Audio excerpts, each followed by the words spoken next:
مين او عشق دې ته وایي. د عشق اندازه تاسو د دینه ولګوئ. بلال رضی الله تعالی عنہ عاشق د جناب محمد رسول الله صلی الله علیه وسلم، او دا هغه د عشق اندازه تاسو د دینه ولګوئ چې هغه څومره عاشق و. هغه د حبشو د قوم سره تعلق ساتو، او د به چې کوم دی اذان کاوه د نبی علیه الصلاة والسلام په زمانه کې، او د به شین په ځای به چې کوم دی د سین وایي، اشهد الله اله الا الله په ځای به چې کوم دی اشهد الله سین به وایي.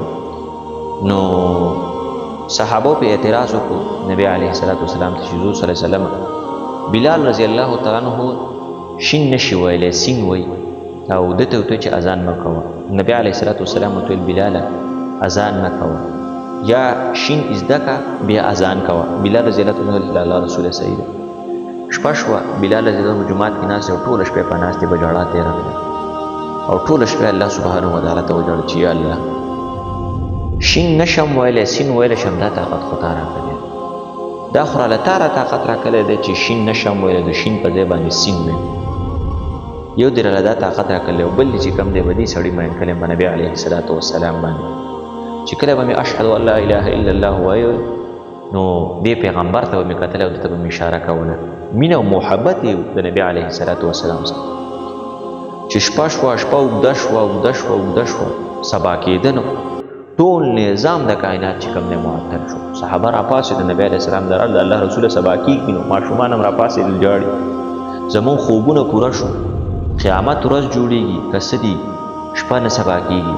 دا خبر شروع وي چې جبرائیل علیه الصلاة والسلام مجلس ته تشریف راوړ او وی ویل چې الله سبحانه وتعالی وایي چې زما دې په خپل ذات باندې قسم وي چې بلال اذان نه وي کړی تر هغه وخته پورې به سبا نه کړم، سبا به نه کړم تر څو چې بلال رضی الله تعالی عنه اذان نه وي کړی. ای پیغمبره ما ته د بلال دا سین د شین نه زیات محبوب، بلال شین نشي ویلی سین وایي، ما ته دا سین چې کوم دی د شین نه زیات محبوبه دی، خو چې بلال اذان وکړي نو هله به سبا کړم. ځکه خو هغه شاعر په شعر کې وایي د بلال د یو اذان له برکته هغه شپه دې کړه سبا پروردګار شپه نه سبا کوله. داسې مینه او محبت چې کوم دی صحابه و هغه د جناب محمد رسول الله صلی الله علیه وسلم سره کلی و چې الله رب العزت بیا د هغې د لاسه شپې نه سبا کوه. هغې خفه و، هغې په خفخان به الله پاک شپې نه سبا کوه. داسې مینه او محبت چې کوم دی هغې د دین نه ورکلی و. نن موږ او تاسو هم سوچ وکړو چې موږ د دین سره څومره محبت وکړو، موږ د دې دین سره څومره مینه وکړو، او موږ د دین نه څومره وخت وکړو. او نن سبا په دې وخت کې چې ټول هر طرف ته چې کوم دی فتنې دي، هر انسان په فتنه کې اخته دی. په دې فتنو زمانه دې فتنو به دې خلکو کې خلک راپاسي صحابو پسې خبرې کوي په ژبه د دانه وخت تر صحابو د شان نه څه خبرې چې صحابه څومره لوی خلک وو، د هغې په سر به پروردګار د نظام د ټول دنیا نظام معطل کوه، الله پاک به شپې نه سبا کول چې هغې به ناراضه.